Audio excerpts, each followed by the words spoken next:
Ready sir. తేదీ 29/6/2024 రోజు మధ్యాహ్నం సుమారు 12:15 టైంలో Narsingi police station limits Manchirevula విలేజ్లో ఈ గ్రీన్ ల్యాండ్స్ వెంచర్ ఏదైతే ఉందో జీస్ విల్లాస్ ఆపోజిట్లో ఉన్నటువంటి గ్రీన్ ల్యాండ్స్ వెంచర్లో ఒక ఓపెన్ ప్లాట్లో ఒక స్టాబింగ్ జరిగిందని చెప్పేసి మనకు 12:40 ఒక డయల్ 100 కాల్ రావడం జరిగింది. దాంట్లో మా పెట్రోలింగ్లో ఉన్న staff Javed and other staff అక్కడికి ఇమీడియట్గా రీచ్ అయ్యి అక్కడ వివరాలు ఏం జరిగింది ఏందని తెలుసుకోగా అక్కడ ఒక పర్సన్ ఓపెన్ ప్లాట్లో తుమ్మ చెట్లు మొలిచినటువంటి ఓపెన్ ప్లాట్లో చివర్లో కత్తిపోట్లకు గురై పడి ఉన్నాడని తెలిసింది. అప్పుడు మృతుడు ఎవరని చెప్పేసి కనుక్కోవడానికి పాకెట్స్ చెక్ చేయడం జరిగింది మా వాళ్ళు. దాంట్లో ఒక పర్స్ దొరకడం, ఆ పర్సులో ఒక పాన్ కార్డు దొరకడం, ఆ పాన్ కార్డ్ పైన హిదాయత్ అలీ సన్ ఆఫ్ సయ్యద్ ఖాజా అని చెప్పేసి రావడం జరిగింది. ఇమీడియట్గా మేము అక్కడికి సీన్కు రీచ్ అవ్వడము, తర్వాత అక్కడ ఉన్నటువంటి వెహికల్, తర్వాత టెక్నికల్ ఎవిడెన్స్ ద్వారా అక్యూజ్ల కోసం చేయడము, ఎఫ్ఐఆర్ చేసుకోవడము, అక్యూజ్ల కోసం వెతకడము, వాళ్ళ ఇన్ఫర్మేషన్ తీసుకోవడం జరిగింది.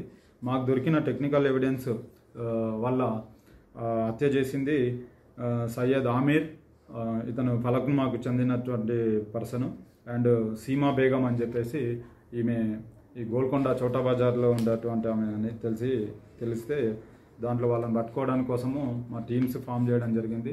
ఆ టీమ్స్ టెక్నికల్ ఎవిడెన్స్తోన ఇద్దరిని కూడా 30 తారీఖు పొద్దున మార్నింగ్ అవర్స్లో ఇద్దరిని కస్టడీలోకి తీసుకోవడం జరిగింది. కస్టడీలోకి తీసుకొని వాళ్ళని విచారిస్తే ఈ ఎవరైతే సీమా బేగం ఉందో ఈ సీమా బేగము మృతుడి ఇంటి ఎదురుగా, అంటే చోటా బజార్ గోల్కొండ ఏరియాలో వాళ్ళ ఇంటి ఎదురుగా ఉంటుంది ఈమెకు ఈ సయ్యద్ ఆమీర్ అనే పర్సన్కి ఎవరైతే ఫలక్నుమాలో ఉంటాడో ఈయనకు గత 2 సంవత్సరాల నుంచి రిలేషన్షిప్ ఉంది. ఆ రిలేషన్షిప్ భాగంలో ఇద్దరు కూడా కలిసి ఉండడము, చేయడము, తిరగడం చేసినట్టుగా తెలిసింది.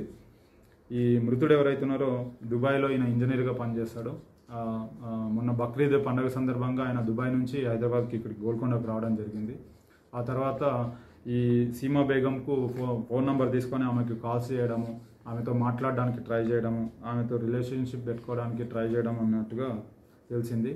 ఆమెను బయటికి తీసుకెళ్ళడానికి తేదీ 29 నాడు పొద్దున 11 గంటలకి బయటికి వెళ్దాము అని చెప్పేసి చెప్పగా అదే విషయాన్ని సీమా బేగము సయ్యద్ ఆమీర్కు చెప్తే, ఆమీర్ అక్కడ నుంచి నన్ను సతాయిస్తుండు ఈయన అని చెప్తే సయ్యద్ ఆమీరు సీమా బేగం ఇద్దరు ప్లాన్ చేసుకొని అక్కడ నుంచి ఫలక్నుమా నుంచి ప్రీ ప్లాన్డ్గా కత్తి అన్నీ తీసుకొని బైక్ పైన ఇక్కడికి వచ్చిండు.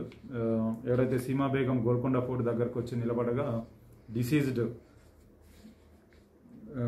హిదాయత్ అలీ అతని క్వాలిస్ వాహనంని తీసుకొని గోల్కొండ ఫోర్ట్ రోడ్కి వచ్చి అక్కడ నుంచి సీమా బేగం ఎక్కించుకొని ఈ మంచిరేవుల విలేజ్కి ఎక్కడైతే మనకు హత్య జరిగిందో ఆ ప్లేస్కి వచ్చి అక్కడ ఉండగా ఈ ఎవరైతే అక్యూజ్డ్ ఉన్నాడో నిందితుడు సయ్యద్ ఆమీర్ వీళ్ళని ఫాలో అవుతూ వాళ్ళతో పాటు వెనకాల వచ్చి వీడియోగ్రఫీ చేయడానికి ప్రయత్నించడం, తర్వాత రోడ్డు మీద ఇద్దరికి ఆమీర్కు అండ్ హిదాయత్ అలీకి గొడవ జరగడము, ఆ గొడవ తర్వాత ఆయన్ని లోపలికి మాట్లాడదామని చెప్పి ప్లాన్గా తీసుకెళ్లడము. ఆమీర్ తీసుకెళ్ళిన తర్వాత అక్కడ మాట్లాడుతున్న సందర్భంలోనే కత్తి తీసి అతని మీద అటాక్ చేయడం జరిగింది. ఆయన పడిపోయిన తర్వాత కూడా అతన్ని కత్తితో దాడి చేసి చనిపోయే వరకు కూడా కత్తిపోట్లకు గురి చేసిండు.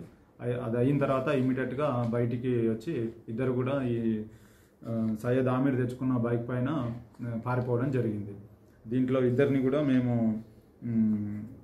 చట్ట ప్రకారం ఈరోజు కోర్టులో ప్రొడ్యూస్ చేసి